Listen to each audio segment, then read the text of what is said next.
It's another episode of the States Up podcast. I'm your host, Brant Freeman. Big game coming up on Saturday for Texas State football. The Bobcats play for their first ever 2-0 start to Sunbelt Conference play. Coming off their Sunbelt win over Troy this Saturday, the Bobcats host Arkansas State in what will be a sellout crowd at UFCU Stadium. So here to talk to us more about the football program is one of the wide receivers in a really talented wide receiver room, Jaden Williams, a first-year transfer out of Boston College. Big numbers so far this year for the senior out of Pflugerville. 27 catches, 365 yards, 4 touchdowns. 3 have come over the past 3 ball games. He joins us now on the podcast. Jaden, how are you? I'm good. How you doing? Doing well, Jaden. Thanks for joining us here on the podcast. So I mentioned your stats so far, your numbers. What have you enjoyed about your first year so far at Texas State? I just enjoy just the atmosphere that the fans bring every game.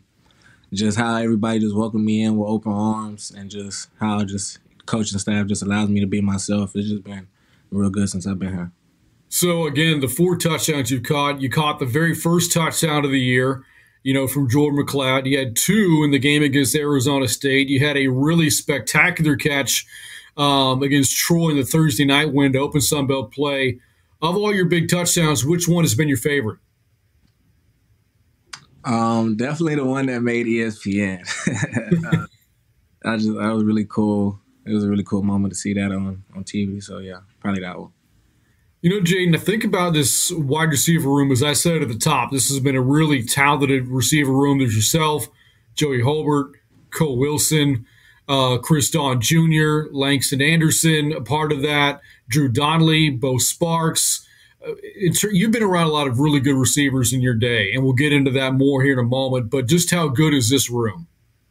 I told them the other day, like this, and this is not being biased or anything, it's probably the best room I've been in, just collectively, just athletes, how close we got together, and just the leaders in the room. So I like the room a lot.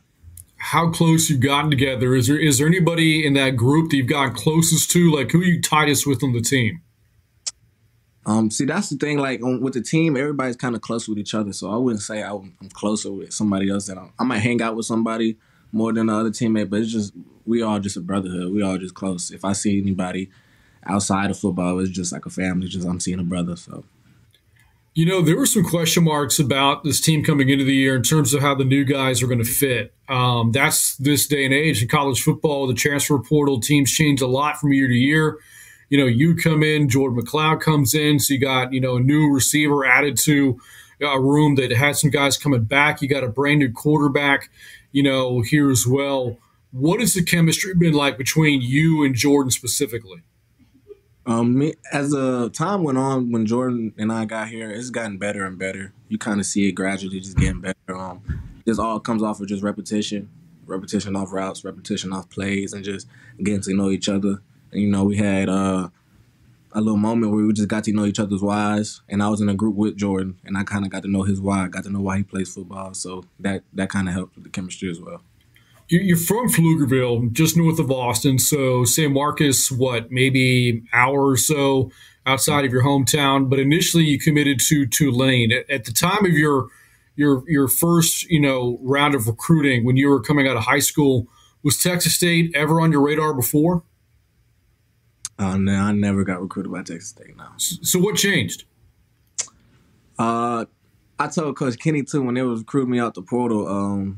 I said if you would have came to me like a year or two ago, I probably would have said no. But just coming here, just seeing what he did just in a year, what he did with this team that was kind of struggling for years, and he just came in first year and just made an immediate impact. And who doesn't want to play for a head coach like that? So.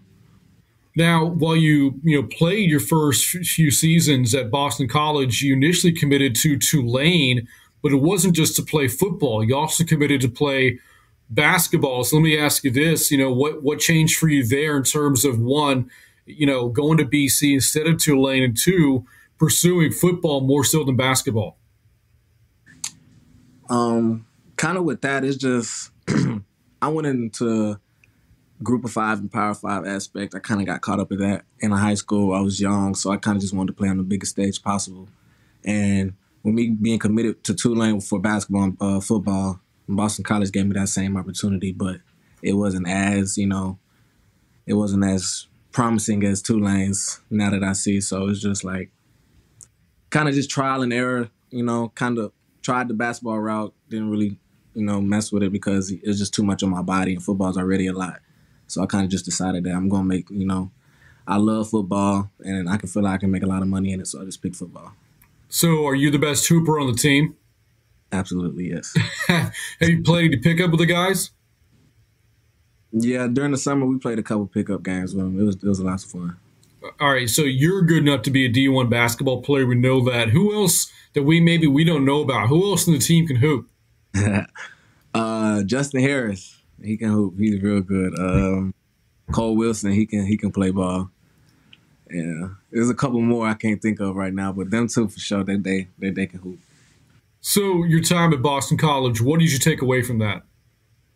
My time at Boston College, from the outside, kind of looked like glamorous and all, but it's just I went through a lot of problems, a lot of mental issues as well. So a lot of that is just I've taken just every problem I went through there, I just turned it into a positive. So I'm just taking everything, like if something happened to me there, I just changed my mindset about things. I changed my mindset about football, how I take coaching from other players. So I kind of just built off of all the problems and stuff I went through over there and just transitioned it over here and just turned it into a positive thing. So. Well, how important was it for you to come back home as well when you're going into the portal to leave Boston College and a chance to come back to Texas? How important was that aspect to you? It was really important, kind of just going back to what I just said, just everything I was going through and being so far away from your family is just kind of tough. So just coming back down and having them be able to come to my games, having my little nieces and nephews be able to come, cousins, everybody come to the game and just show so much support because I have a really big support system behind me. For them to actually be there physically, it's been a blessing. It's been exciting. I mentioned earlier you've been around some really talented receiver rooms, and that's what makes what you said earlier so impressive. I mean, back at Boston College, you played with Zay Flowers, who was a first-round pick of the Ravens, doing his thing right now with Lamar Jackson. What was it like having Zay Flowers as a teammate? It was good. It was good for just to see how a first-round receiver plays, how a first-round receiver practices. What's his everyday life, and he was a really good leader. Not as much so vocally, but it's just he did everything right. So you just kind of just follow in his footsteps. And, I got compared to him a lot. I think I got compared to him all 3 years of my seasons at Boston College. So it's just being able to see that every day. It's been real good to help my game and boost my game as well. Do you see some of his game in your game? Do you see that too? I mean, that's what a lot of people said. I'm more so just Jaden Williams play like Jaden Williams.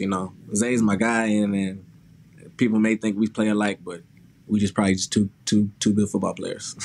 Is there anybody in the NFL you try to model your game after?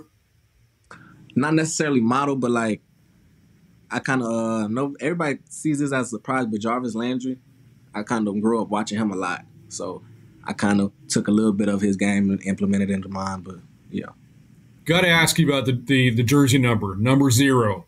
That wasn't allowed in college until recently. In the first opportunity you had, you took it. Why? Why the number 0? I said this my sophomore year when I first got the number, and it's the same answer. It's just the number of people I think that can guard me. Damian Lillard said that, and I kind of just took it from him as well. Love it. Love that reason. So let's talk family a little bit for you. Your dad, Ray, your mom, Kenya, and you have a large family as well. I understand 3 brothers, 3 sisters. What's the Williams family dynamic like? It's amazing. It's just, like I said, it's a big support system. Everybody supports everybody no matter what we do. We all 10 toes behind each other. We all close, and it's great. It's been a blessing. Where do you fit? Are you like the oldest, the youngest, or middle child? Where are you in the order there? I'm the youngest. Yeah. So your older brothers, How much older are they than you? Did they play football as well? I mean, where does your love for football come from in terms of your family? I say the origin definitely comes from my dad. He was a big football player in his town, a small town in Belton. He was a big football player, and he kind of just bragged about it a lot growing up. So I was just, me and my brother closest to me, he played Buffalo. He played football at Buffalo. He kind of just always bragged about how good he was, and, he had this and he had that. So it's kind of just made me and him hungry. So we were just like, we want that too. So that kind of is the source for me just loving football. You're a senior here at Texas State. What is it that you're studying? I'm studying applied arts and science right now.